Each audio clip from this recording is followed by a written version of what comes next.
Radio Grand Lac, la radio Grand Angle. Grand Angle. Grand Angle. La chronique des transitions par Marie-Pierre.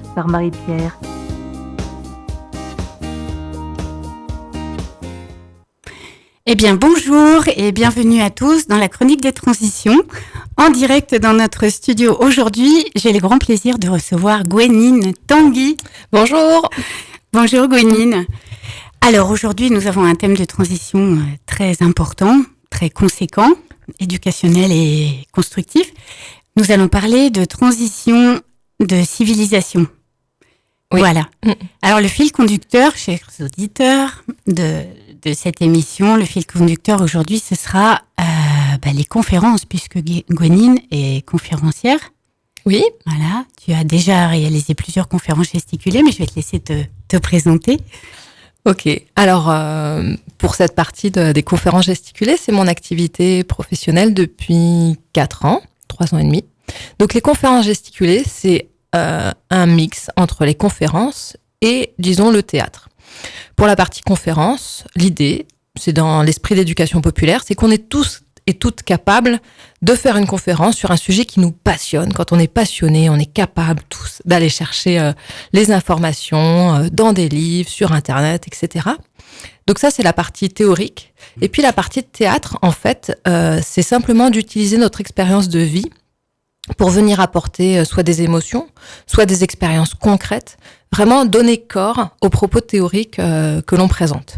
Et puis, ça fait aussi que ça devient une conférence très sympa à regarder. Oui. Enfin, en tout cas, moi, j'aime beaucoup voir les conférences gesticulées des autres. Et puis, souvent, de l'humour aussi. Oui, c'est évident que tu as vécu. Oui, malgré la gravité du sujet, en fait. Moi, ma première conférence, celle que je fais depuis 3 ans et demi, elle parle de l'effondrement, l'effondrement systémique lié au dérèglement climatique qui est déjà enclenché, l'extinction de la biodiversité qui est déjà enclenchée, la pénurie énergétique qui nous pend au nez, et puis l'instabilité du système économique qui va aussi bouleverser, qui est une menace pour la stabilité de nos vies, tout simplement. Et donc, ce sujet extrêmement grave, eh bien, en y mettant de l'autodérision, en me moquant un petit peu et en exagérant la façon dont j'ai abordé les choses au cours de ma vie, eh bien, j'arrive quand même à faire rire les gens. Oui, à faire rire et à passer des messages, donc.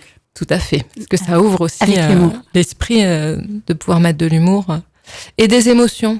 C'est souvent ça, je trouve, qui manque dans les conférences sur la gravité de la situation écologique. On a des experts scientifiques qui nous disent, par exemple, vous voyez, la Bretagne va devenir une île à cause de la montée des eaux, mais tout ça avec costard, cravate et puis pas un brin d'émotion. En fait, c'est des informations qui sont extrêmement graves, qui nous amènent nécessairement à avoir de la peur, de la tristesse, et d'aborder ça de façon très froide. Je pense que c'est une des raisons pour laquelle on ne se met pas en mouvement. Oui. Dans émotion, il y a motion et il y a bien la notion de mouvement. Et donc d'aller chercher les émotions des gens et dans la conférence de pouvoir dire « j'ai peur, j'ai une peur panique, je suis extrêmement triste, je suis très en colère » et de pouvoir dire « c'est normal » et de vivre ces émotions-là, et de les traverser. C'est une piste pour derrière réussir à se mettre en action, en mouvement. Pour moi, c'est mon point de vue. C'est très, très juste. Pour ma part, en tout cas, je trouve. Nous, on s'est rencontrés le jour... je t'avais déjà vu, moi. Je l'ai vu, cette conférence-là, sur Annecy, avec la transition, justement, citoyenne d'Annecy.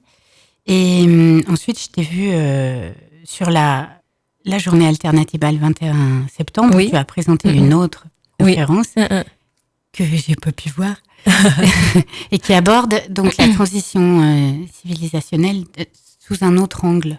Oui, alors là c'est deux choses en même temps. En fait, le changement de civilisation, c'est la seconde partie de ma conférence sur l'effondrement.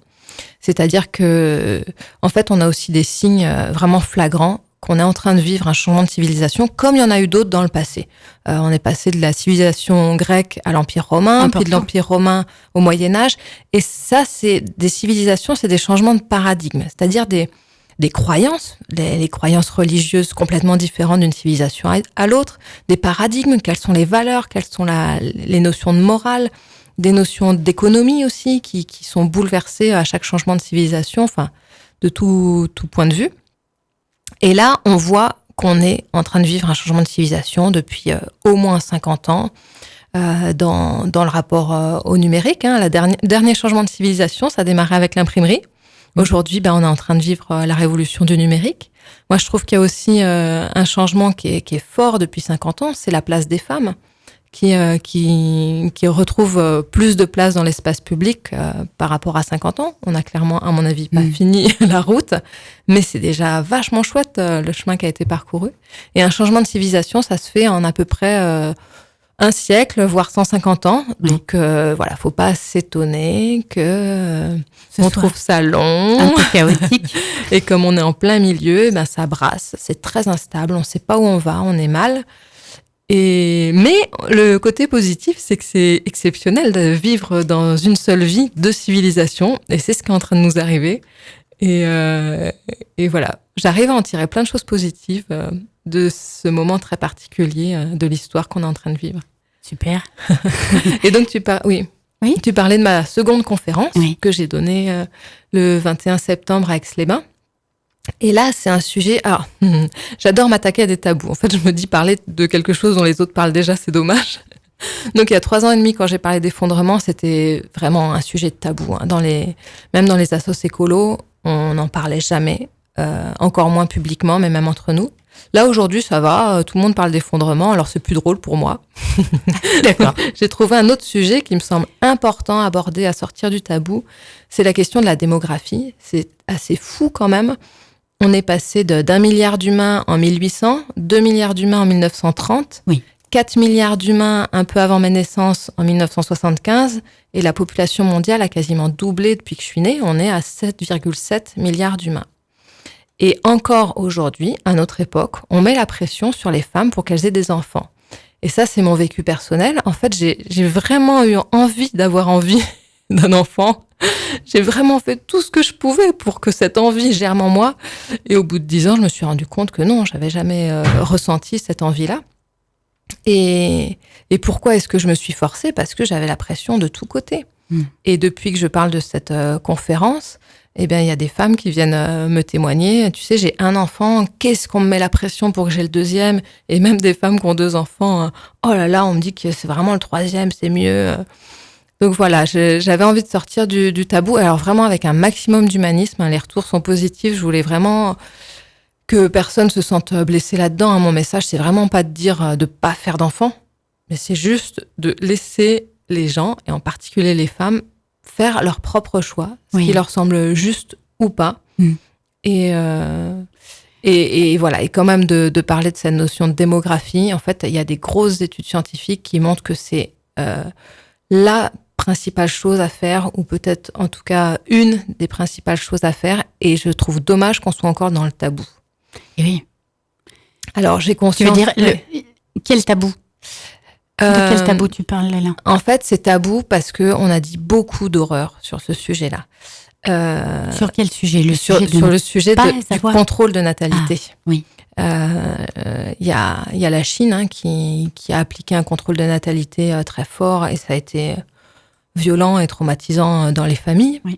Sans parler que, en plus maintenant, ils ont un déficit en nombre de femmes parce que ça n'a rien enlevé à l'inégalité des sexes. C'est ça. Moi, j'entends aussi souvent, dès que je parle de ce problème, non, mais nous, ça va, mais le problème, c'est les Africaines. Alors, c'est pas complètement faux, parce qu'effectivement, au niveau mondial, la moyenne, le nombre d'enfants par femme, c'est de 2,4, tout continent compris, et en Afrique, c'est 4,6 enfants par femme. Néanmoins, gardons quand même en tête qu'au niveau impact écologique, un Français a plus d'impact que 10 Africains. C'est ça. En moyenne, bien entendu. Donc, pointer du doigt les autres, ça me semble pas juste. Moi, j'aime pas trop parler de ce qui se passe à des endroits que je connais pas. J'ai jamais été en Afrique. Mais je peux témoigner de ce qui se passe en Europe et de l'impact que chaque humain a. Et pour les personnes qui veulent faire des enfants, pour moi, il n'y a aucun souci, évidemment, qu'il faut qu'il y ait des enfants. Mais pour toutes celles et ceux qui n'en veulent pas, Pourtant, elles sont de plus en plus nombreuses maintenant, les femmes, à revendiquer qu'elles n'en veulent pas d'enfants. Et c'est de moins en moins... Enfin, il me semble que c'est moins tabou maintenant qu'il y a ne serait-ce que 20 ans. Hein, alors, ou 30 ans. Peut-être il y a 20 ans. En fait, les statistiques sur lesquelles je suis tombée, le nombre est stable. Par contre, les façons de le vivre sont différentes. Dans les années 70, ça se disait bien. Hein, c'était un enfant si je veux, oui, c'est vrai. Quand je veux. Aujourd'hui, je trouve depuis quelques années, j'ai l'impression que c'est un peu plus dit assumé. Oui, c'est ça. C'est dit librement. Oui. Après, il y a aussi tous les couples qui réussissent à avoir des enfants alors que naturellement, ils n'auraient pas réussi. Donc en fait, ça vient compenser et au final, il y a toujours le même nombre de personnes sans enfants. Il y a 21% des femmes de notre génération qui n'auront pas d'enfants et seulement 4% qui l'auront fait par choix. D'accord. Voilà. Oui, en effet. Donc ça reste un chiffre très faible, 4% des femmes qui veulent pas d'enfants. Hein. Peut-être qu'on pourrait ne pas en parler. Mais je me rends compte petit à petit en présentant cette conférence que l'envie d'enfant, elle est évidente pour plein de gens et de témoigner qu'il y a des personnes pour qui non, cette envie-là, elle n'est pas là malgré l'envie d'avoir envie. Oui, puis après, voilà. Après, il y a des contextes. Enfin, la pression sociale, elle est aussi faite de nos schémas. Enfin, ce qu'on a hérité, et puis voilà, on est en couple, donc on a des enfants. Et se défaire de ces schémas-là, c'est plus compliqué. Oui. Même si c'est plus libre et si c'est plus d'actualité, on en parle plus facilement maintenant. Ça reste quand même un poids. Oui. Ça reste quand même une culture, en tout cas. Alors, tu dis qu'on en parle plus maintenant. Moi, je peux témoigner de la pression que j'ai subie des médecins. Régulièrement, j'ai dû rester un quart d'heure de plus parce qu'on m'expliquait que c'était vraiment super, que c'était vraiment très bien. Mes collègues de travail aussi, qui revenaient souvent sur le sujet. Bon, les amis et la famille, moi, je comprends vraiment. C'est des sujets intimes qui sont super importants dans la vie, donc c'est normal d'en parler. Mais des gens que je connais moins, c'était vraiment bizarre quand même. Là, maintenant, j'ai 42 ans, on me laisse tranquille. Ça va beaucoup mieux. Mais autour de 35 ans, c'était lourd. Ok, très bien. Eh bien, écoute, si on faisait une pause. Allez, on va commencer avec un monsieur qu'on aime bien, le jeune homme, le Barueco, qui nous chante Être humain. La radio d'Aix-les-Bains, Radio Grand Lac. La chronique des transitions par Marie-Pierre.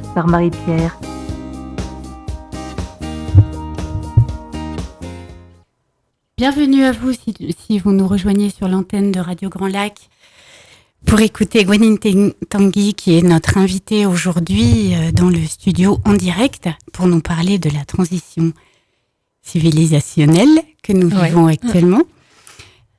Vous aurez remarqué que nous avons enchaîné la musique de Barueco avec celle de Jamiroquai, qui est aussi d'actualité. When You Gonna Learn. Un petit clin d'œil à Stéphane Champavert au passage. Donc nous étions en train d'évoquer avec Gwenyne la partie effondrement, puis la partie c'est vrai la démographie. Là voilà, la culture nataliste. Oui. C'est un mot que j'ai pas l'habitude d'employer, c'est pour ça. Et donc, pour revenir un peu sur ton travail, Gwenyne, t'es quand même c'est vrai que j'aime bien te nommer comme ça. T'es vraiment une tête chercheuse du passage, de la transition que nous vivons actuellement, puisque tu portes un regard quand même assez incisif sur nos modes de fonctionnement, de consommation. Oui. Est-ce que tu peux nous donner un peu d'informations sur ton parcours ? Alors, moi, j'ai un parcours professionnel et aussi personnel très en zigzag.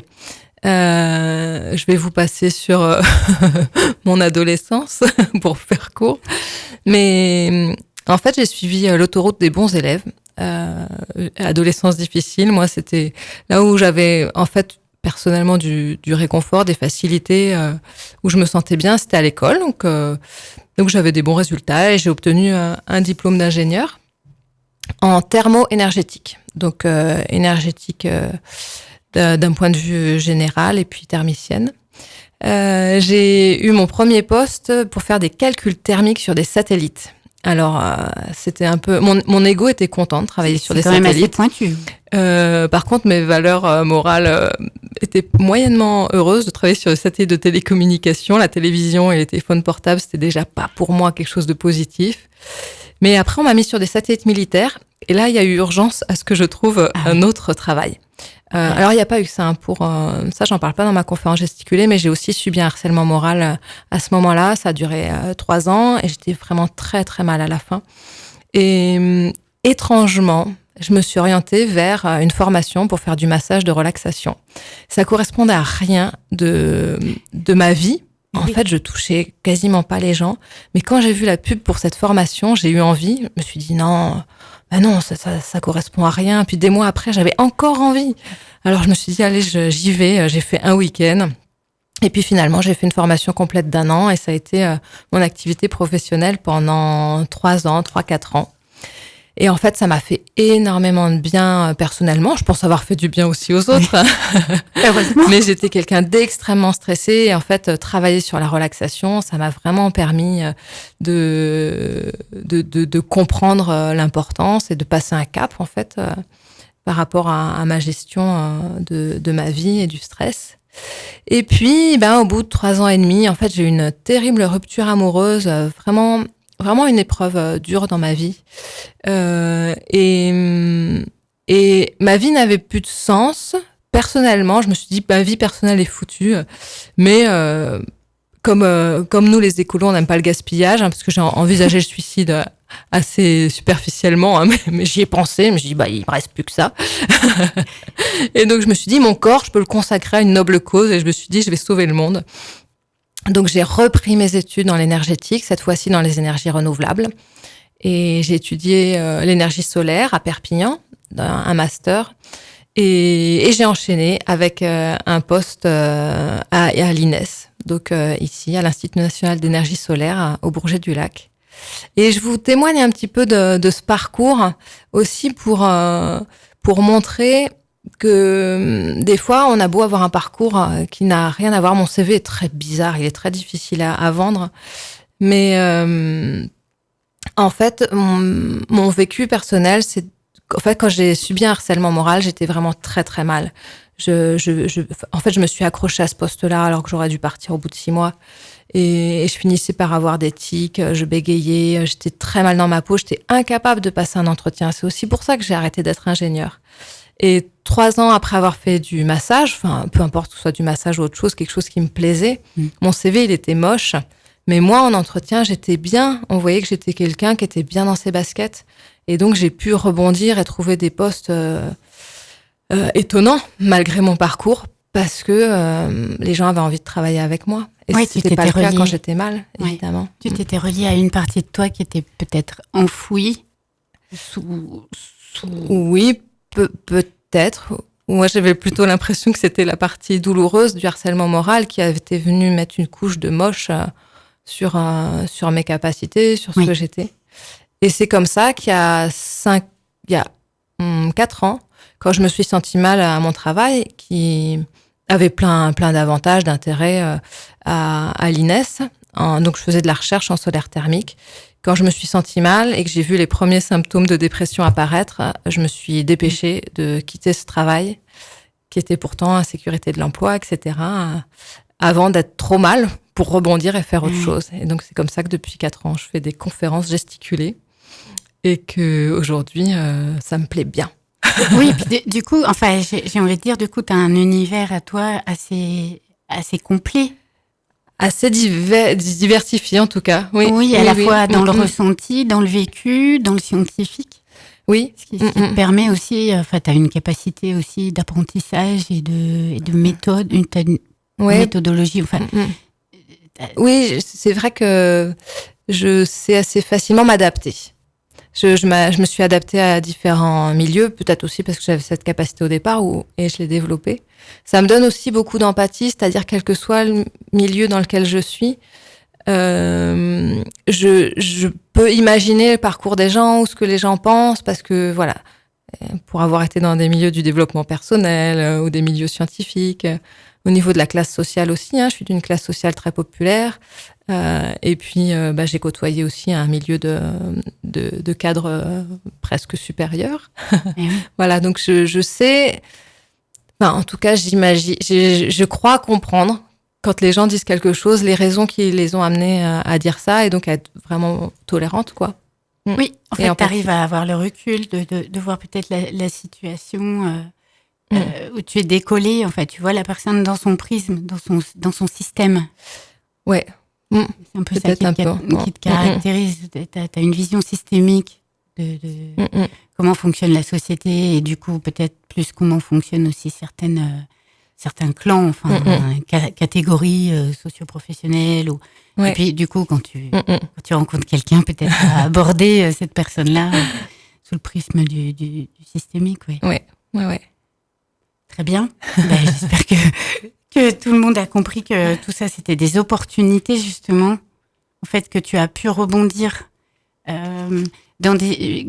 Bon, c'est un mal pour un bien aussi. C'est-à-dire que ce harcèlement moral que tu as vécu a permis que tu ailles chercher plus loin des capacités en toi pour rebondir, en fait. Et aller plus vers toi. Oui.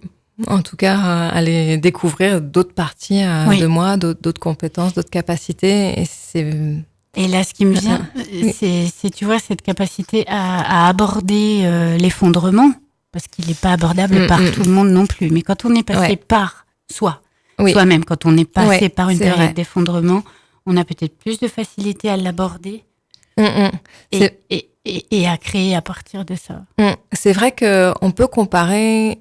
de loin, mais c'est une image, l'effondrement systémique, écologique, mais pas qu'on est en train de vivre avec une dépression. Et c'est évidemment super douloureux, une dépression, on n'a pas envie d'en vivre, c'est évident. Et en même temps, quand on l'a traversé, des années plus tard, on se dit mais ça m'a permis de voir les choses autrement, ça m'a permis de me débarrasser de choses qui étaient nuisibles pour moi. C'est pas non plus tout rose, il reste aussi une blessure, une fragilité. Voilà, c'est pas pour dire qu'on en ressort. On peut dire qu'on en ressort meilleur, mais avec une cicatrice quand même. Oui, c'est ça. Et je pense que l'effondrement, on peut le voir de cette façon-là. C'est-à-dire que ce qu'on est en train de perdre, les dizaines d'espèces qui sont en train de mourir chaque jour, elles reviendront pas. Donc ça restera des cicatrices graves.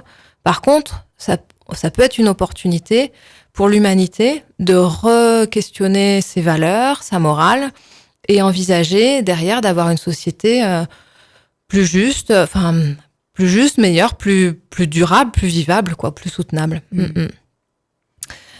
Donc le rapport des humains entre eux, du rapport des humains à la nature. Et vaste programme. Oui. En tout cas. Que je vais peut-être aborder dans la 3e conférence gesticulée, puisque j'ai parlé des 2 premières conférences gesticulées que je présente déjà actuellement. Et j'ai en tête, je sais que je la ferai, je me suis fixée de la faire en 2020, une conférence sur l'écoféminisme. Donc c'est un mouvement particulier qui a démarré dans les années 80 aux États-Unis. Je te laisse en parler, j'interviens pas du tout.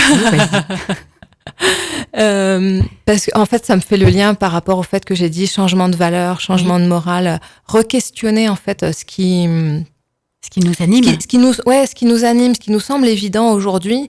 Voilà. Et les écoféministes, elles ont remis à plat, elles ont re-questionné, remis à plat pas mal d'idées reçues. Et donc, j'aime à dire que les pires ennemis des écoféministes, ça a été les écologistes et les féministes. Les écologistes, parce qu'aux États-Unis, à l'époque, l'écologie, ça consistait à faire des zones protégées. Donc, des environnementalistes qui voulaient protéger la nature de toute intervention humaine et qui donc, par exemple, ont demandé à des Amérindiens de sortir de certains espaces naturels pour protéger la nature.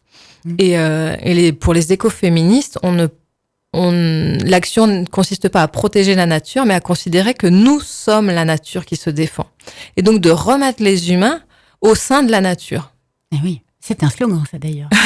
Nous sommes la nature qui est utilisé de plus en plus en ce moment. Mais moi, il me semble le voir ce changement de vision là depuis 5 ans à peu près. Oui. Oui. Donc il y a déjà ça. Et puis au niveau du féminisme, c'est pas forcément le sujet aujourd'hui. En fait, il y a 2 grandes tendances dans le féminisme. Il y a les matérialistes. Oui. Qui considèrent qu'on ne naît pas femme, on le devient. C'est-à-dire que les différences de comportement entre femmes et hommes, la douceur, la tendresse, le côté maternel, puisqu'on en a parlé, la capacité à prendre soin des autres, à être à l'écoute de nos émotions, tout ça, ce serait une construction de notre culture, que ça viendrait de notre éducation. Ça veut dire que les hommes auraient tout à fait exactement les mêmes capacités que nous si ils étaient tout petits garçons entourés d'hommes paternels, doux, liés à leurs émotions. L'éducation, mais globale, c'est-à-dire que les parents, ils font ce qu'ils peuvent. Quand on est dans une société, on est imprégné par cette société. Donc, je disais, les 2 courants féministes, il y a ce courant matérialiste que j'ai présenté, où on ne naît pas femme, on le devient. Et l'autre courant essentialiste qui dit non, c'est par essence que les hommes et les femmes sont différents. Et donc les féministes essentialistes demandent l'égalité dans la différence. Et les écoféministes, elles cherchent pas à débattre pendant des siècles de savoir si ça vient de l'éducation ou si c'est par essence, mais elles disent de fait, les femmes dans la société sont responsables de l'éducation des enfants, sont responsables de la santé, parce que faire à manger, par exemple, c'est ça. Elles sont de fait plus proches de leurs émotions. Et puis, on est souvent renvoyé au fait que les femmes soient plus proches de la nature, alors que les hommes sont plus rationnels. Ouais. Et donc, de fait, les femmes sont plus proches de la nature et donc plus sensibles aux questions écologiques. Et quelque part, il y a une piste de solution dans remettre en valeur ces valeurs dites féminines. Et puis aussi, par exemple, on voit dans des quartiers pauvres, bizarrement, c'est souvent les quartiers pauvres qui sont dans les zones très polluées avec des industries dégueulasses. Et donc, ce sont les femmes qui sont les premières à voir qu'elles font des fausses couches, que les enfants sont pas en bonne santé, etc. Et ce sont les femmes, sans être écologistes à la base, qui se mettent à revendiquer, à militer pour la protection de leur environnement. Et voilà, donc il y a plusieurs raisons pour montrer que la place assignée aux femmes est aussi une piste de solution. Plutôt que de voir que c'est un problème, plutôt comme ça, souvent qu'on voit le féminisme, on voudrait que la place des femmes soit différente. Et là, l'idée, c'est plus de dire non, cette place-là, elle est vachement bien, en fait. Se sentir proche de la nature, c'est bien. Être proche de nos émotions, c'est bien. Et être proche du vivant, parce que soin des enfants et de la famille, c'est une force. Oui, et puis capter, enfin, je veux dire, être aussi en lien avec son ressenti, en fait, ses émotions, en fait. Donc, et son corps. Voilà. Son corps, c'est vrai que le fait d'avoir nos règles, d'avoir la capacité d'avoir un enfant, ça nous rapproche beaucoup plus de notre corps. Une fois par mois, on est ramené quand même à notre corps. Et ça, c'est une chance aussi. Il faut vraiment on peut le voir de cette façon-là. Et toujours dans l'idée d'un changement de paradigme, un changement de civilisation, par exemple, les écoféministes, un de leurs slogans, c'est de dire on ne veut pas le pouvoir. Nous, ce qu'on veut, c'est retirer le pouvoir de ceux qui sont au pouvoir. Donc, c'est même pas ceux qui sont au pouvoir qui sont pointés du doigt, c'est le pouvoir, c'est-à-dire la façon dont la société est organisée. Et effectivement, on peut considérer que ce système hiérarchique qui nous met aussi tous en compétition, ça fait partie du problème. C'est ça qui nous amène à détruire notre environnement. Si on était dans une société plus égalitaire, plus collective, plus en recherche d'intelligence partagée, d'intelligence collective, on ferait sûrement moins de dégâts. Oui, et plus à l'écoute peut-être aussi de nos besoins, plus à l'écoute de nos ressentis. À l'écoute de nos ressentis personnels, à l'écoute de nos besoins réciproques, c'est-à-dire de favoriser l'empathie. Oui. Dans le système hiérarchique, l'empathie n'est pas une valeur qui correspond à ce modèle-là, quoi. Oui. alors qu'un modèle plus horizontal, beaucoup plus.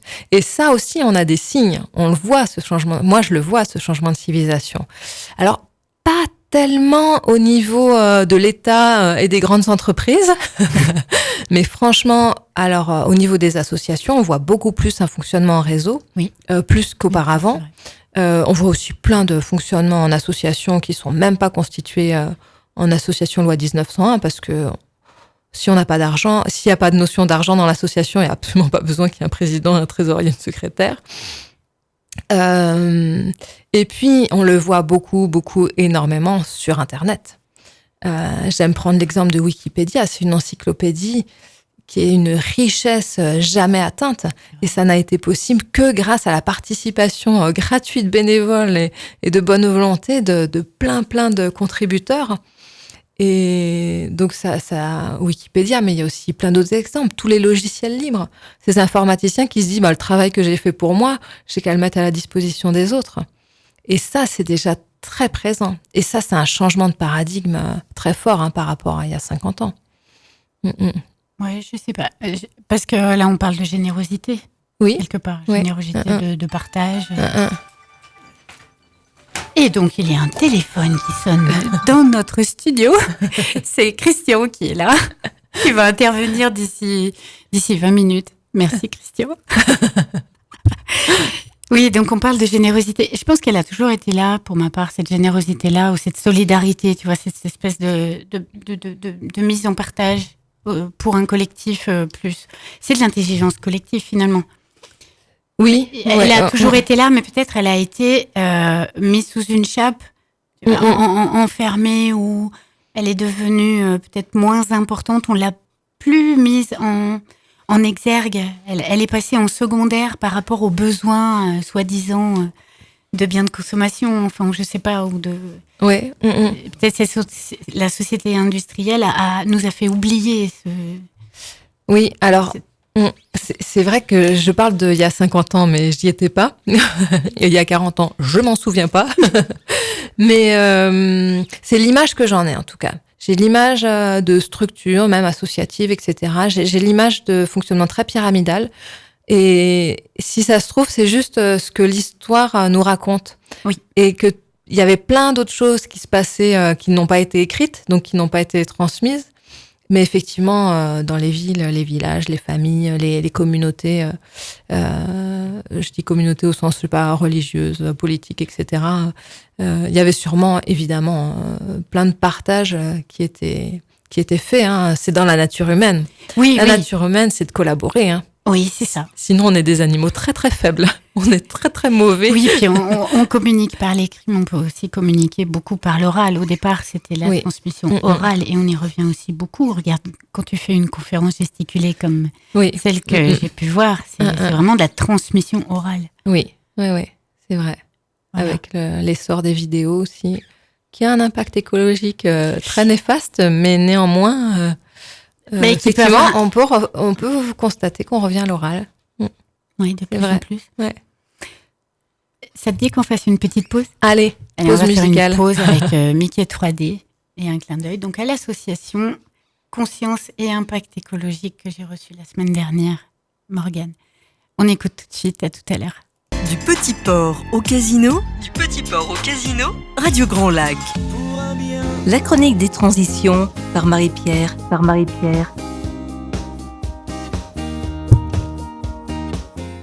Toujours en direct dans le studio de la radio d'Aix-les-Bains, du lac du Bourget, du territoire Grand Lac sur 88 FM ou sur radiograndlac.com. Vous écoutez la chronique des transitions. Aujourd'hui, j'ai le grand plaisir de recevoir Gwenyne Tanguy pour un sujet passionnant qui est donc la transition civilisationnelle que nous vivons actuellement, avec tout ce que ça engendre de mise au point, d'adaptation, de réflexion et puis de transmission. Alors toi, Gwenyne, on était en train de parler justement d'associations collégiales, d'associations horizontales. Nous étions en train d'aborder justement toute la générosité qui a aussi été, mise en avant avec Internet, avec toutes ces informations qui sont données gratuitement par des gentils bienfaiteurs, en fait, des gens qui ont envie de partager, hommes ou femmes.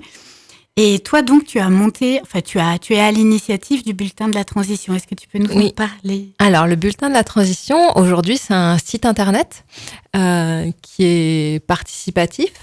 L'objectif, c'est de diffuser le plus possible d'informations autour de la transition écologique et solidaire. Ça, c'est de la générosité aussi. Alors, puisque tout le monde peut donc publier sur le bulletin de la transition. Oui, tout à fait. Ouais. On crée des comptes contributeurs pour que les gens puissent enregistrer eux-mêmes leurs infos. Donc, il y a une partie agenda, une partie actualité. Alors, c'est des articles, hein, mais c'est du copier-coller d'autres de ce qui se fait. Alors, on a des offres d'emploi, on a des pétitions, on a des informations, etc. Il y a même des émissions de Radio Grand Lac. Et il y a même les émissions de Radio Grand Lac. La chronique des transitions, elle est sur le bulletin. Ouais. Et une troisième partie annuaire, où c'est plusieurs types d'annuaires, mais l'idée, c'est de pouvoir mettre en avant et d'aider les personnes à trouver des liens, quoi. Oui, à communiquer sur leurs actions. Ouais. Oui, tout à fait. Le constat, moi, je trouve que ça répond à différents besoins. Déjà, d'ouvrir les destinataires de nos informations, parce que chaque association envoie sa newsletter à ses adhérents. Mais là, l'idée, c'est de regrouper aussi pour toucher d'autres personnes que ses propres adhérents. Notre infolettre, elle est envoyée 2 fois par mois à presque 5000 personnes, avec un beau taux d'ouverture, parce qu'on n'a jamais forcé. Et puis, oui, un autre besoin, moi par exemple, je l'ai dit à un petit moment, je suis vraiment orientée sur les questions d'énergie, parce que c'est ma formation initiale. J'ai parlé d'énergie solaire, etc. Oui. Et donc, je fais tout ce que je peux sur ce domaine-là. Et ça me fait vachement bien de voir que d'autres personnes sont très actives, je sais pas, sur les questions de compost, donc déchets, alimentation biologique, tout ça. Une personne ne peut pas être active dans tous ces domaines. Pourtant, on a bien besoin de tous ces domaines. Oui. Et donc, de me dire, ça va, pendant que moi, je m'occupe de mon domaine, il y en a d'autres qui s'occupent des autres domaines, et peut-être qu'on va y arriver. Et donc, on enrichit, en fait, le terreau de chacun. Oui, c'est ça, de pas se sentir seul, de sentir que on fait une goutte d'eau dans l'océan, mais si c'est plein de gouttes d'eau, effectivement, ça finit par avoir de l'impact. Et la troisième chose positive pour moi de ce bulletin, et c'est comme ça que je l'ai conçu au départ en 2011, quand je suis arrivée dans la région, j'ai rencontré plusieurs associations écologiques parce que c'est toute ma vie, l'écologie. Et donc je recevais leur infolettre, leur newsletter, et je recevais tellement d'infos que j'étais noyée, je ratais des conférences ou des choses qui m'intéressaient parce que trop d'informations nuit à l'information. Ouais. Donc là, l'idée, c'est de tout répertorier dans un agenda et de se dire, tiens, jeudi soir, je suis libre, qu'est-ce qui se passe ? Oui, c'est vrai qu'il est très facile d'utilisation. On consulte par date. Oui. Et là, apparaissent tous les événements que les associations, les collectifs ou même les individuels ont publiés sur le bulletin de la transition. Et tout ça, c'est gratuit, bénévole. Donc gratuit, ça nous tient à cœur. Et il y a eu un moment, en fait, le site internet, il a que 2 ans et demi. On a eu besoin d'argent. Donc là, en fait, on appelle ça une association de fait. C'est-à-dire qu'on n'est pas obligé de créer une association loi 1901. Une association de fait, c'est autorisé. Oui, à partir de 2 personnes, c'est autorisé. C'est déjà une association en soi. Oui, mais il n'y a rien à déclarer, en fait. Oui, une association, ouais. Tout à fait. Et par contre, à partir du moment où il y avait une notion d'argent, il y a eu la nécessité d'avoir une structure administrative. Et pour faire simple, on s'est fait héberger par l'association Les Amis de la Terre. Donc, il faut dire aussi qu'on était plusieurs des Amis de la Terre à être aussi sur le bulletin. Donc, le lien de confiance, il était là. Néanmoins, les Amis de la Terre sont pas plus mis en avant que les autres sur le bulletin, quoi. Voilà. Oui, il y a beaucoup de gens qui qui publient. Oui, il y a énormément de gens qui publient. Et quand les Amis de la Terre oublient de publier, tant pis pour eux. Oui, voilà. Nous voulons des coquelicots. On a 150, 200 contributeurs. Oui, j'ai vu. Alors, tout le monde n'a pas une info à présenter chaque semaine, mais il y a effectivement plein de Oui, puis c'est très varié. Oui, l'idée, c'était aussi d'être vraiment ouvert sur toutes les formes de transition. Donc, j'ai dit écologique et solidaire. L'écologie d'une part, la solidarité, l'accueil des migrants, pour moi, ça fait aussi partie de la transition. Comment est-ce qu'on réussit à vivre tous ensemble avec un environnement qui se dégrade? Et l'écologie, ça va des petits gestes individuels jusqu'au militantisme, aux actions non violentes. Et tout ça, ça me semble chouette, complémentaire, et de montrer que tout va dans le même sens. On n'a pas la même façon de faire. Des fois, on n'est même pas d'accord sur certaines questions. Il y a des écologistes qui sont pour le Lyon-Turin, des écologistes qui sont contre le Lyon-Turin, et le bulletin peut informer sur ces deux façons d'être écologiste et des points de vue différents sur une même cause. Et voilà, je crois que je ne sais plus ce que je voulais dire. Parlons de transition écologique. Oui, si tu veux. Continuons. Voilà. Puisque là, on est en train quelque part de parler de développement durable. Oui. Justement, de cet essor. Alors, c'est quoi le développement durable pour toi? La croissance verte? Moi, au départ, c'était, je sais pas, vers 2000. Ouais, vers 2000, j'entendais parler de développement durable et ça me semblait juste, effectivement, de faire un développement qui soit durable. Et j'ai creusé cette question-là, j'ai approfondi, et plus ça a été, plus je me suis dit, c'est pas possible. En fait, si on veut avoir de la croissance ou du développement, ça veut dire consommer plus de ressources, et ça a des dégâts. Alors, on pourrait garder quand même ce terme de développement durable, mais c'est quoi qu'on veut développer? Si on veut développer l'égalité homme-femme, par exemple, je suis pour. Si on veut développer l'éducation bienveillante, c'est super. Enfin, on peut développer des bonnes choses, mais souvent, je trouve que quand on emploie le mot développement durable, en tout cas, j'ai un petit regard attentif, presque critique, quoi. Je me questionne. Et sur la croissance verte, voilà, je suis quelqu'un quand même d'assez tolérante de fait et extrémiste dans mes idées, mais tolérante quand même de fait. Tout ce qui est vert, pour moi, va dans le bon sens, mais la croissance, elle fait partie du problème. Je pense pas qu'il y ait quelqu'un aux manettes. Je vais parler capitalisme, là, si on parle croissance. En fait, on est dans un système économique qui a été mis en place... les prémices de ce système-là, ça a été au début de la civilisation actuelle, l'ère moderne, donc vers la Renaissance. Les prémices de ce système-là, donc c'était il y a 5 siècles, et ce système économique dans lequel on est, il a besoin de croissance. S'il n'y a pas de croissance, ça s'effondre. Et... Or, la croissance, c'est la croissance de la consommation des matières premières. Il faut qu'on consomme toujours plus, qu'on soit toujours plus nombreux. C'est peut-être aussi sur Terre, plus de consommateurs, etc. Et je pense qu'en soi, ce système économique, il a un souci. Et j'ai pas d'autre système économique à proposer, à mettre en place. Mais il est, de mon point de vue, la source du problème. Et quand on en sortira par un effondrement, et ça va évidemment être super douloureux, violent, grave, extrêmement grave. Enfin, je le vois comme ça. Parce que nos ressources sont touchées. Les ressources de base. Oui. Pour augmenter la production agricole, on a mis des engrais et on a réduit la fertilité de la terre.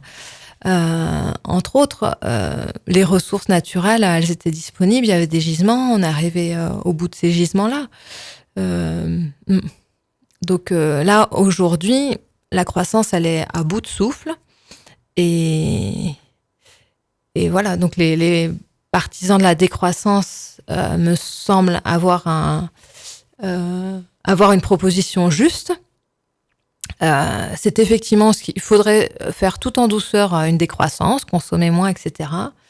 Je suis pas économiste, mais j'ai l'intuition que au moment où la décroissance elle démarre, le système économique s'effondre et que comme en 1927, et ben c'est des millions, peut-être même des milliards de personnes plongées dans une extrême détresse, quoi. Et donc là, on est sur un paradoxe terrible. Et je pense que j'ai certains moments où je fais de la croissance verte parce que j'ai peur de cet effondrement. Je veux qu'il arrive le plus tard possible. Et pourtant, plus tôt il arrivera, plus tôt on aura une chance de laisser une planète vivante. Oui. Ouais, c'est ça. C'est terrible, hein. Oui, ça demande, ça pose réflexion. Alors, venez voir ma conférence gesticulée qui s'appelle « Ce n'est pas la fin du monde ». À la fin, j'arrive à tirer quelques petits éléments positifs de tout ça et de montrer que, malgré tout, sur certains petits points, ça a même pu m'apporter un peu de joie de vivre. En tout cas, de savoir savourer le présent. Ça m'a aidé à ça, quoi. Ah oui. Je sais pas de quoi demain sera fait, mais tout ce que je vis aujourd'hui au présent, il me sera pas volé, quoi.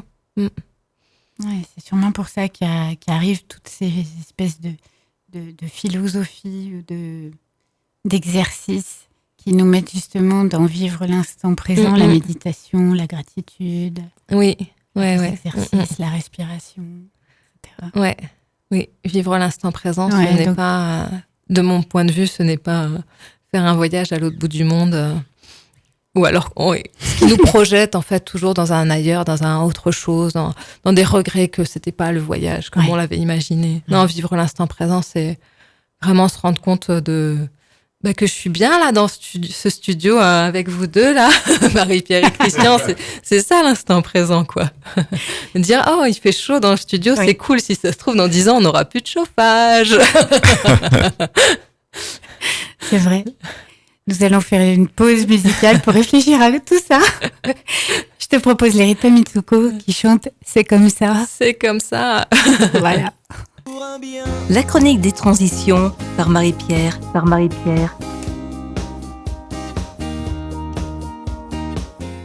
Bienvenue à vous si vous nous retrouvez sur le 88 FM. Je suis en compagnie de Gwenyne Tanguy pour parler de transition civilisationnelle et Christian nous a rejoint pour commenter les propos, agrémenter et venir enrichir tout ce que nous venons de dire. Bonjour Marie-Pierre, bonjour Gwenyne. Bonjour Christian. Je suis ravi de vous rejoindre aujourd'hui et je suis émerveillé par l'intervention de Gwenyne qui... éveille tellement de choses en moi positives que voilà quoi. Ok. Est-ce que tu peux nous dire par exemple alors je voudrais commenter par exemple quand on parle de croissance verte dans notre civilisation enfin occidentale on va dire.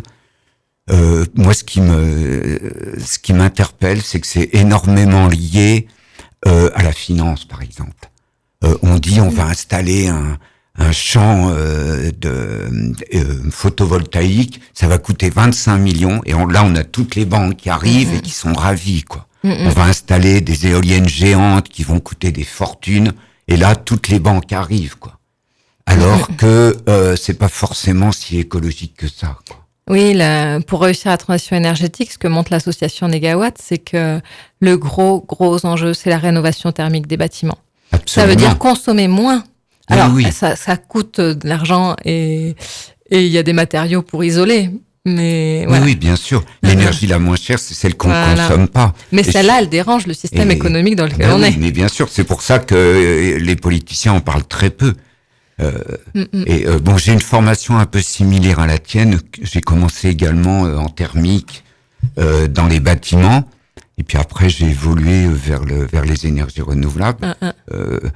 Donc la thermique, je connais. J'ai dirigé un bureau d'études thermiques pendant plus de 5 ans.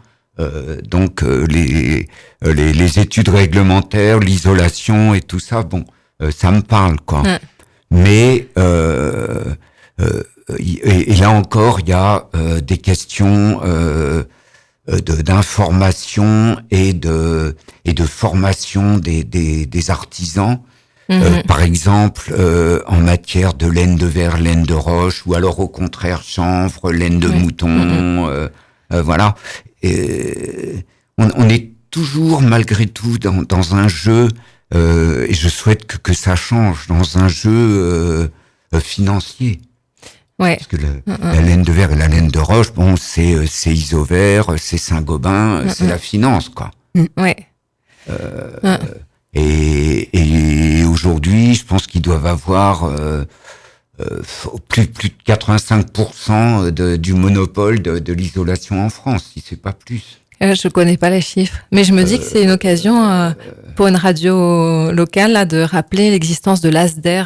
On a vraiment la chance en Savoie d'avoir une super association. Enfin, l'ASDER, c'est un espace info-énergie. Hein. Oui, je suis en contact des gens avec super eux. compétents pour nous informer, pour nous aider à faire des choix, pour comprendre, pour savoir quelles sont les aides qui sont disponibles. Parce qu'il y en a plein des aides, mais elles sont complexes à comprendre, à utiliser. Donc voilà, un petit mot rapide pour conseiller les gens de se renseigner auprès de l'ASDER. Je suis en contact avec eux et je vais organiser une conférence à Chanaz en coopération avec l'ASDER justement sur les problèmes d'énergie renouvelable, etc.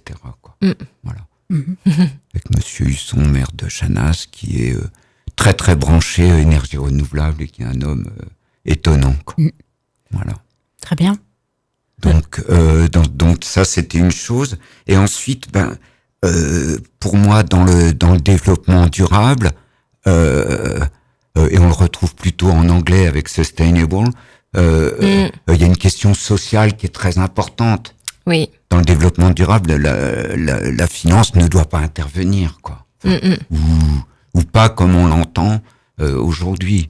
Et je pense que oui. Ouais. En fait, c'est basé à la base. Le développement durable, c'est 3 pôles écologie, sociale et économie. Oui.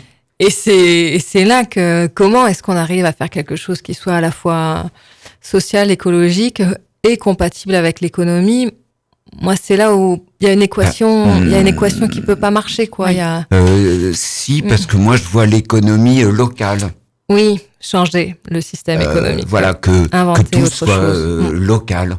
On peut très bien créer des réseaux d'énergie renouvelables pour des petites communes rurales, et c'est une des parties de mon entreprise. Mais géré localement, par une société coopérative, par exemple, par une SIC, ou par les habitants eux-mêmes, pas par quelqu'un qui va arriver avec ses millions et qui va dire voilà, c'est moi qui dirige. Non, ça se passe pas comme ça. Et même j'ai entendu et j'acquiesce tout à fait une possibilité de remplacer le système des maires et des petites communes par des SIC, par des sociétés coopératives d'intérêt collectif. Donc la commune serait gérée par tout le monde. Et ça c'est utopique, hein. Ça c'est moi qui rêve. Mais why not, quoi? Pourquoi pas, quoi? Oui. C'est vrai. Et est-ce que ça pourrait ressembler à la gestion de la ville de Saillant, par exemple? Oui, tout à fait. Oui. Parce que c'est vrai que d'entendre comme ça qu'on remplacerait les élections par une société coopérative d'intérêt collectif, ouais. J'ai l'impression qu'on remplace ce qu'on appelle démocratie par un truc économique, et ça fait peur. Mais il faudrait pouvoir détailler et mieux comprendre ce que ça signifierait. Non, parce qu'une SIC, c'est pas économique. Enfin, c'est avant tout l'humain. Voilà, tout le monde a sa voix, tout le monde participe, voilà, et on rejoint en accordance, bien sûr, avec la nature aussi. Voilà, mais là on rejoint ce dont on a parlé, on a évoqué ça avec Morgane, c'est-à-dire que là ce serait une vision à long terme, c'est-à-dire oui, bien sûr, on réfléchit ensemble sur une vision déjà, donc ça demande du temps. Puisque ça demande de réfléchir, ça demande de se rencontrer, ça demande de formuler et d'éclaircir exactement notre projet. de faire quelque chose donc de commun. Et ça, c'est comme dans l'entonnoir, on met tout et puis on filtre au fur et à mesure. Donc ça demande plus de temps. C'est vrai qu'une élection, si on parle d'élection, mais imaginez une commune de cette forme-là, c'est en effet beaucoup plus... Il y a quelque chose de beaucoup plus cossu, de beaucoup plus solide. Oui. Quand c'est un projet commun, collectif, auquel on a réfléchi ensemble, et dans lequel donc on va avoir cette projection et donc l'élan, le moteur va être ensemble. Voilà. Ça peut être plus difficile à mettre en place au départ, mais c'est plus pérenne parce que là, à chaque élection, si jamais il y a de l'alternance, allez, on redéfait ce qu'a fait l'équipe d'avant et après on recommence. Voilà. C'est un peu le point négatif. Collectivement, la décision est longue à prendre, mais quand elle est prise, elle est plus pérenne. Ouais. C'est ça. Plus durable. Et quand on parle de décroissance, moi je pense que justement le fait de développer les petites communes rurales, de créer des lieux, des potagers où tout le monde participe, où on peut presque être autonome en alimentation, ou alors enfin tendre vers, ça c'est une sorte de décroissance. Et ça permet aux gens d'être beaucoup plus sereins par rapport à eux-mêmes, par rapport à leur environnement, par rapport à leur vie.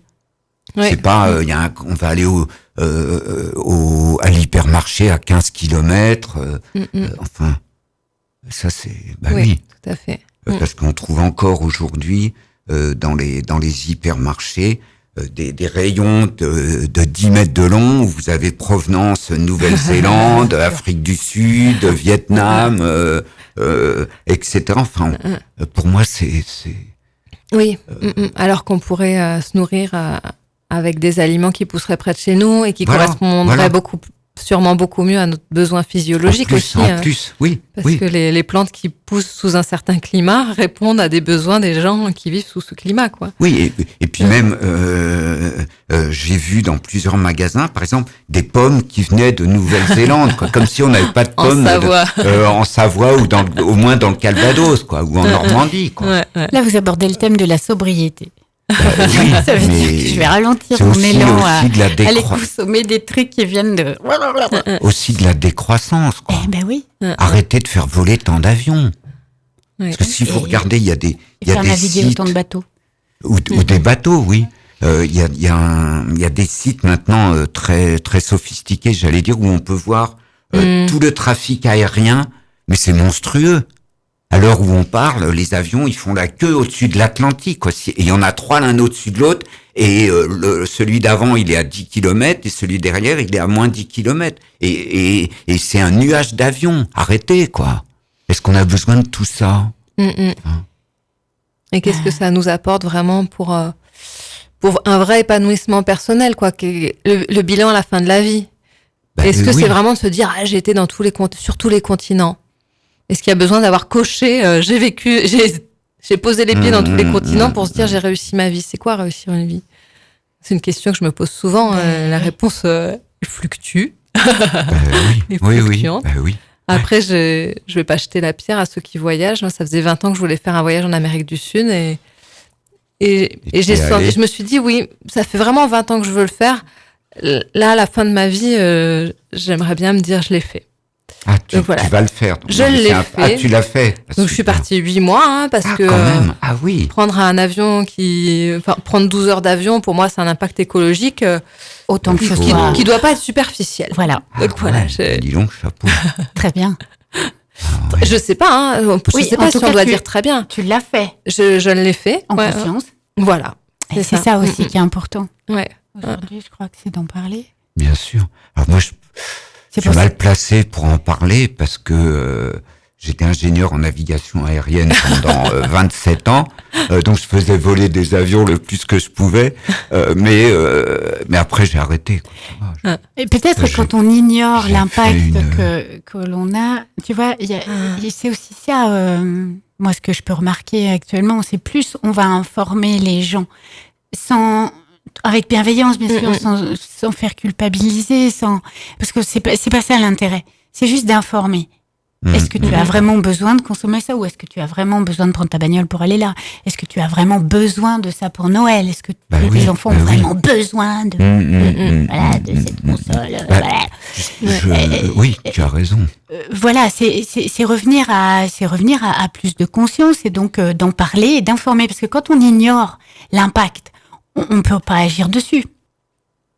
Puisque c'est pas dans notre champ de vision, c'est pas dans notre champ de conscience. Bah oui. Donc, le mieux c'est d'en parler. Oui, bien sûr. Mais ce média radio, parce que là on est dans de la transmission orale. Moi, ça me fait penser à 3 choses. Excuse-moi, Marie-Pierre. Une chose, je parlais avec un élu local, enfin il y a pas longtemps, et moi l'idée que j'aurais, parce que entre Aix-les-Bains et Chambéry, la grande zone commerciale, on est obligé de prendre sa voiture. Oui. Ou alors il y a peut-être des bus, mais que je connais pas. Et mon idée, par exemple, à Aix-les-Bains, c'est de mettre des endroits où les gens, ça serait comme des arrêts de bus, sauf que ça serait des arrêts covoiturage. Et moi, au moment où je vais dans la zone commerciale, je passe devant cet arrêt, et s'il y a des gens, je les prends, quoi. Voire de relocaliser le commerce au cœur des villes, là où les gens habitent. Oui, alors ça, c'est l'étape 2. Mais attends, je suis allé dans un village mort au coin de la Mayenne, de l'Ille-et-Vilaine, de la Loire-Atlantique et de Angers, c'est 49. Enfin voilà, mais un village mort. Et il y avait un magasin. Pourtant, il y avait un château. Enfin, c'était un lieu magnifique. Au niveau tourisme, ça aurait pu. Non, mais c'était mort de mort. Il y avait un seul magasin. C'était un magasin de vêtements où ils vendaient des bottes et des équipements pour les agriculteurs et des robes de mariée. Excellent. Et moi, j'ai eu une idée. On parle de revitaliser les centres-villes. Pourquoi on créerait pas, par exemple, pour une rue commerciale ou pour un petit village ou pour un site internet sur lequel chaque magasin mettrait ce qu'il a à vendre et soit proposerait la livraison, soit proposerait, puisque tout le monde maintenant dit moi j'achète sur internet, et la boulangerie du coin elle va mettre ses pains de campagne sur internet et puis voilà. Ça me semble sympa et positif. Tout ce qui est positif me plaît, mais une vision à long terme, Internet, c'est extrêmement consommateur en énergie. Bien sûr. Mais les livraisons, etc. Moi, par rapport à ce que disait Marie-Pierre, c'est bien d'en parler, c'est important d'informer. Après, les gens, ils ont conscience. Il y a la question des émotions. En fait, la partie rationnelle, c'est une chose, mais on se rend compte que la façon dont les gens vont vraiment changer de mode de vie par rapport à l'écologie. On parlait d'un supermarché, installer un supermarché en périphérie des villes. Je sais pas, j'ai une idée qui me vient comme ça. On organise d'aller regarder ce qui se passe au sol. On prend un petit carré de 10 cm par 10 cm et on regarde toute la vie, tous ces petits insectes qui sont en train de vivre. On a du mal à avoir de l'empathie avec les insectes. Alors, prenons un carré un peu plus large. On trouvera des taupes qui sont toutes mignonnes, des petites souris. Et je pense que c'est ça, en fait. Si on se rend compte que dans nos choix, on détruit des vies et que si on la voit, cette vie-là, si on la touche, on l'aime et qu'on veut plus qu'elle soit détruite. Moi, j'ai ce sentiment-là qu'il faut vraiment se reconnecter à ces émotions. J'ai envie de dire le mot amour, mais c'est un grand mot, mais c'est un beau mot. Oui, vraiment se reconnecter. C'est quoi qui fait sens? C'est quoi qui nous rend être humain? Oui. Et animal aussi, en fait. Il y a de l'empathie entre les animaux, même entre prédateurs dans certaines circonstances. Donc voilà. Ce que tu abordes là, oui. C'était juste pour dire la partie rationnelle, expliquer, mais c'est ce que je disais par rapport à l'effondrement. Des spécialistes qui nous disent le réchauffement climatique, on va tous mourir. Ouais, ok. Mais quelqu'un qui pleure en se disant mais c'est horrible, je veux pas qu'il y ait 3/4 de l'humanité qui meure. C'est ça, de se connecter à ça. En fait, il y a quelqu'un qui m'a dit les chiffres qui sont annoncés là, ça correspond à 2 holocaustes par an. Voilà, l'effondrement qui nous pend au nez, c'est ça. 3/4 de l'humanité qui disparaît, c'est ça. 2 holocaustes par an. C'est horrible. Là, j'ai des frissons. C'est insupportable, quoi. Comment est-ce qu'on peut continuer à ne rien changer avec ça qui s'annonce? Et c'est pas à cause d'Hitler, c'est parce que la biodiversité est en train de s'effondrer. Oui, et puis on veut continuer à construire des centrales nucléaires à côté de ça aussi. Qui pour moi, C'est le lien, je peux pas m'empêcher de faire le lien avec ce que tu as abordé tout à l'heure, Gwenine, c'est le lien entre le féminin et la nature. Il y a de plus en plus le lien qui est fait entre on détruit la nature comme on a détruit la femme. Le principe féminin, quelque sorte. Les écoféministes, elles font le lien entre la domination que les humains imposent à la nature et donc le rapport avec la façon dont les hommes dominent les femmes. Et pour pointer du doigt que le problème, c'est tous ces systèmes de domination. Tant qu'on se sent supérieur aux autres, eh ben on peut les tuer, quoi. C'est ça. C'est ça. Et je reviens au principe de la SIC que tu disais au départ. C'est ça aussi, tu vois. C'est ça le changement. Il est là le changement, c'est d'accueillir le fait qu'on peut faire ensemble avec nos différences et qu'il n'y a plus ces pouvoirs-là.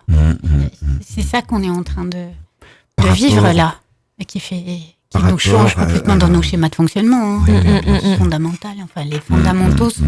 Et depuis qu'on est tout petit, on nous apprend qu'enfant, on est dominé par les adultes. La domination, elle est partout tout le temps. Donc, se dire qu'on pourrait vivre autrement, waouh, c'est compliqué à imaginer, mais ça pourrait. J'ai pas mal voyagé et souvent c'était pour visiter des pays, pour aller chez les gens. Tu vois, les hôtels 5 étoiles, c'est pas pour moi, surtout pas. Donc par exemple, je suis allé à Old Delhi parce qu'on parle de New Delhi, de Delhi. Il y a Old Delhi. Il y a Old Delhi, mais c'est bon déjà Delhi en lui-même et l'Inde du Nord en elle-même. Les femmes sont à la merci de vie ou de mort de tous les hommes de leur famille. Hein.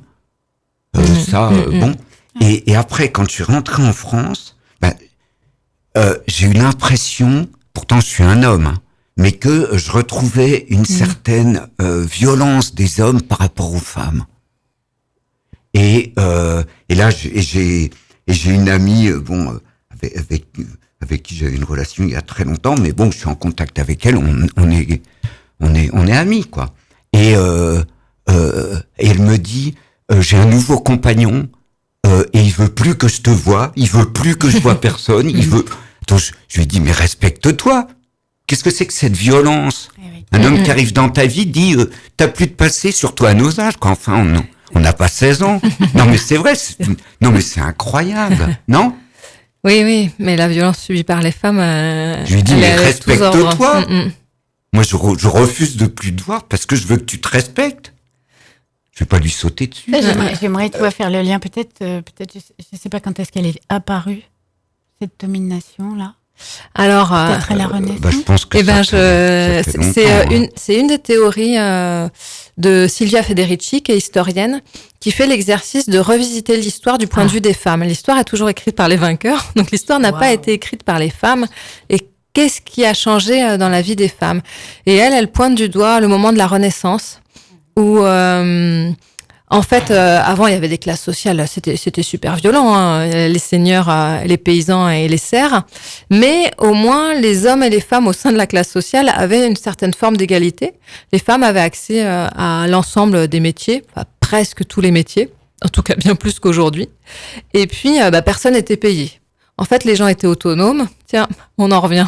Ils avaient leur lopin de terre pour se nourrir, pour s'habiller. Il y avait le troc, ils se débrouillaient, puis ils donnaient quelques heures de travail aux seigneurs. Voilà, et en fait, c'est à la Renaissance qu'on a commencé à payer le travail fait pour le seigneur. C'était le travail fait par les hommes.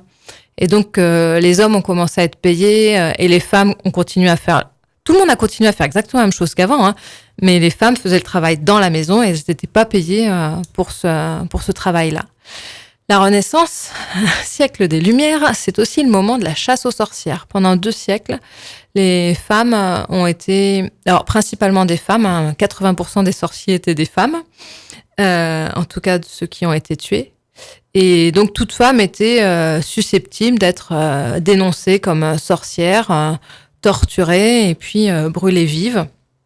Il y a des villages où on a laissé une femme, hein, donc toutes les femmes ont été exterminées.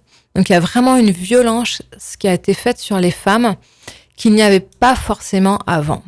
Et là, c'est peut-être intéressant de creuser cette question-là, parce que en plus, on nous a mis dans notre imaginaire que depuis l'homme de Cro-Magnon, l'homme tire la femme par ses cheveux. Ça se trouve, non. Ça se trouve, c'est récent, enfin, en tout cas, quelques siècles, et on peut largement revenir là-dessus. Je pense que c'est aussi culturel, parce que par exemple, tu vas en Scandinavie, les femmes ont beaucoup plus de place dans la vie sociale et politique que en Europe du Sud. Oui. À côté de ça, par exemple, en Italie, en Italie c'est un peu spécial mais il y a la maman quand même qui a sa place dans la famille. Là, ça me questionne beaucoup. J'ai pas de réponse. Je comprends pas pourquoi le soleil a de l'influence sur le sexisme ambiant. Oui. Pourquoi dans les pays froids il y a moins de sexisme. J'avais vu une vidéo. J'ai pas de réponse. J'avais vu une vidéo qui avait été tournée en Afrique du Nord, donc où les hommes sont, très puissants par rapport aux femmes, on va dire ça comme ça, où il y avait une femme d'un certain âge qui était avec son mari, et puis elle appelle son fils, et puis elle lui dit, mais t'as vu comment tu traites ta femme? Pourquoi tu veux qu'elle soit voilée de partout? Moi, quand j'avais 25 ans et que j'ai rencontré ton père, si j'avais été voilée comme ça, tu serais jamais né, quoi. Il a fallu que ton père me désire et tu peux pas affliger ça à ta femme, quoi. C'est un grand débat, les femmes voilées, mais on a une autre façon d'être voilées, nous les femmes. En France, d'ailleurs, les Scandinaves sont beaucoup moins gênés par leur poil, mais nous, on se fait aussi une vraie violence corporelle. Oui, sûrement. Limite plus douloureuse que de porter un voile. Enfin, en été, c'est vrai que je plains ces femmes avec tous ces vêtements. Après, toujours pareil. Je veux pas juger ce que je connais pas, mais moi, je sais ce que je subis. Je sais que même alors que je ne peux pas sortir dans la rue avec mes poils aux jambes. Et ça, c'est une vraie violence et ça fait vraiment mal, selon la pilosité que l'on a chacune. Et on fait semblant de pas avoir de poils. C'est un sujet qui me passionne. Oui. Mais je me souviens plus, il y a une grande féministe des années 50 qui disait les hommes violents, plus les hommes sont violents avec les femmes, plus ils sont faibles par rapport à leur virilité. C'est-à-dire qu'un homme qui serait bien dans sa peau, il a pas besoin d'être violent par rapport aux femmes, quoi. S'il est mal dans sa peau d'homme, c'est là où c'était une féministe hyper connue. C'est pas la plus grande, je me souviens plus. C'est une question de conflit intérieur. Quand t'es en paix à l'intérieur de toi, il y a aucune raison que et puis je pense que c'est l'équilibre. C'est aussi culturel. Depuis tout le temps, on apprend aux garçons. C'est de l'éducation. Voilà. C'est par rapport à l'éducation culturelle. Et aujourd'hui, je pense que ça change pas tellement, quoi. Ça change. C'est long. Moi, je trouve que ça change aussi. On voit les générations changer. Oui. Ah ouais, chez les jeunes, peut-être. Oui, c'est indéniable. Justement parce qu'on en parle, parce que de plus en plus avec les mouvements comme MeToo, comme Balance ton port, enfin tout ça, voilà, c'est beaucoup plus ouvert, justement. On n'est plus dans des tabous. On commence à entrouvrir la porte. Oui. Voilà. Et c'est déjà un pas considérable. Et malgré ça. Et surtout sortir du silence, parce que c'est ça, je trouve que ce que ça pointe du doigt, MeToo, c'est que, en plus, nous, en tant que femmes, on a intériorisé ça. C'est-à-dire que on subit une violence et en plus, on n'ose pas en parler. Et ce premier pas, juste de dire, mais attends, en fait, ne pas en parler, ça veut dire qu'on porte la honte, quoi. Et juste se dire, j'ai pas envie de porter la honte. C'est nul ce qui m'est arrivé. Mais je vais pas en plus le garder pour moi. Et donc c'est vraiment, c'est pas grand chose, mais symboliquement c'est très fort. La démarche est de sortir du silence. Ça c'est sûr. En tout cas, de plus en plus, voilà, c'est ouvert maintenant. Bon, eh bien écoutez, je pense qu'on pourrait en parler longtemps. Oui, bien sûr, et débattre encore et encore. Voilà, tout à fait. Je remercie tous nos auditeurs en tout cas. Et auditrices. Voilà. Oui. Oui, mesdames aussi. Nos chers concerts, oui. Bon, eh bien, voilà, on arrive au terme de l'émission. Voilà. Merci à tous les deux, en tout cas. Merci à vous deux aussi. C'est très riche. Nous allons écouter Jerry Halliwell. Ah, quand même, tu l'as retrouvé. Oui. Super. Voilà. Merci. Au revoir. Belle fin de journée à tout le monde. Bonne journée. À bientôt. À bientôt. Au revoir.